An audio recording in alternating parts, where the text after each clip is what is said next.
Australia, the land down under, the so-called land of prosperity. But during the Great Depression, that image shattered. At its peak, unemployment soared to nearly 30%, leaving millions in despair. Amid this crisis, one politician dared to defy the system and stand up for everyday Sydneysiders. His name was Jack Lang, and his actions would shake the foundations of Australian politics and ignite one of the most dramatic constitutional confrontations in this nation's history.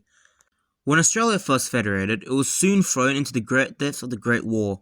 In this war, over 416,000 soldiers participated in the Europeans' war. After the war, Australia owed a whopping £92 million to the United Kingdom, close to $11 billion today, and this contributed to a debt burden which strained the Australian economy. The growth was only at a sluggish pace. The budget deficit only sought to grow and grow. This created unstable periods of growth where, due to the Australian pound being tied to the pound sterling, this would tie the Australian economy to the British. Most exports from Australia were also towards the United Kingdom. This would set the stage for further events to follow. Jack Thomas Lang was born in 1876 on George Street in Sydney. Due to his father's mental illness and financial struggles, he spent much of his childhood with an uncle in Barnsdale, in Victoria. By 1903, Lang was the secretary of the Granville Labour League, and a decade later he entered Parliament as the Labour member for Granville. A staunch socialist but fiercely anti-communist, Lang purged communist influences from the Labour Party. As leader of the New South Wales Labour Party, he won a narrow majority in 1925 and introduced progressive reforms, including a 44-hour workweek and pensions for widows. He lost power in 1927 to Thomas Bavin, but his leadership was soon returned right after the Great Depression began to take hold. The Great Depression hit Australia especially hard. Exacerbated by the tying of the economies of Australia and Britain, Bavin, crumbling, returned to unpopular policies such as the 48-hour work week and cut salaries of public servants. He would lose in a landslide against Jack Lang in the 1930 elections, earning him the nickname Greater Than Lenin. A new paramilitary group was also formed in 1931, known as the New Guard, a fascist and anti-leftist movement pushed by military officers.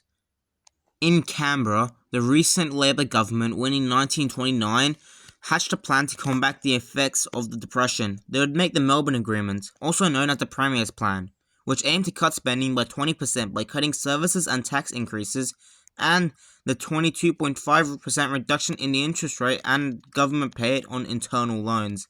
This was supported by Otto Niemeyer, who wished for the continued debt repayments to the United Kingdom mentioned earlier. Jack Lang detested this plan.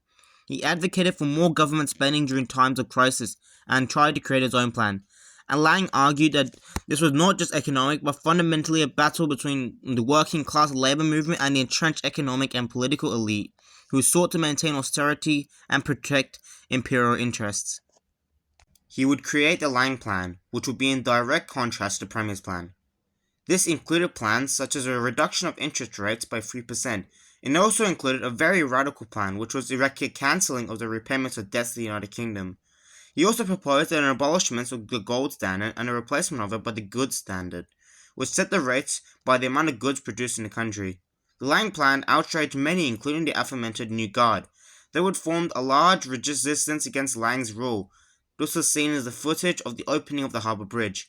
A prominent member of the New Guard, Francis de Groot, rode through the opening ceremony and opened a ribbon before Lang could. This was only one example of further instability. The New Guard would regularly clash with other groups such as the Workers' Defence Corps.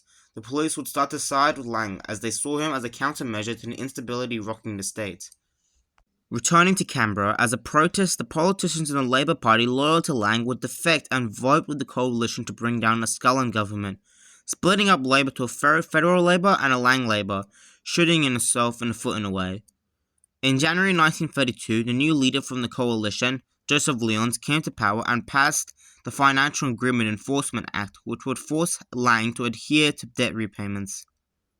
As a response to this, Lang gathered all the money in the bank account and stored them in with the Sydney's Trade Hall, so the government could not access it and had it guarded with policemen. The governor, Philip Game, would advise Lang that what he did was illegal, and if he continued, he would be forced to dismiss him. Lang stood defiant and issued a leaflet against Game.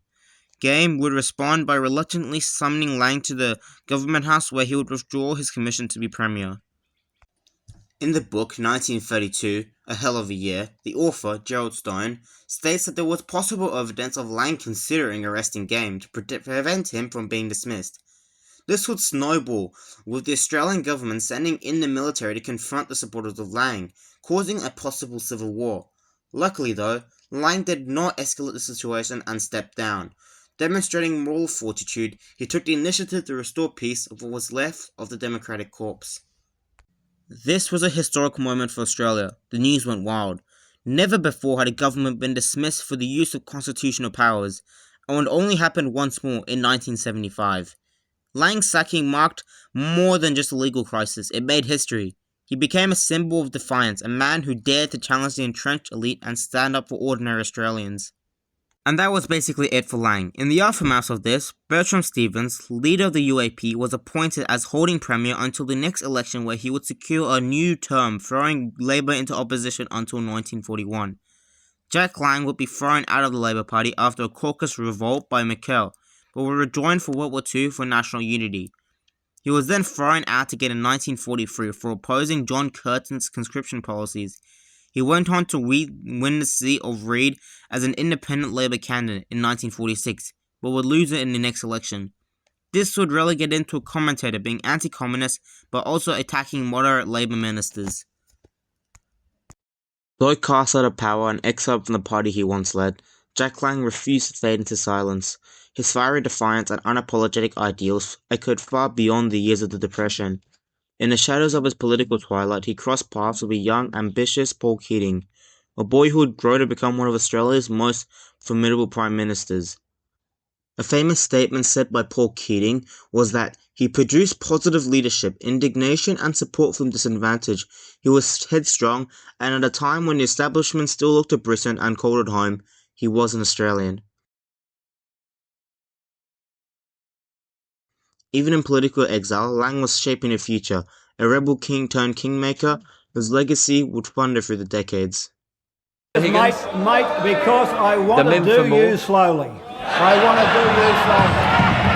Thank you.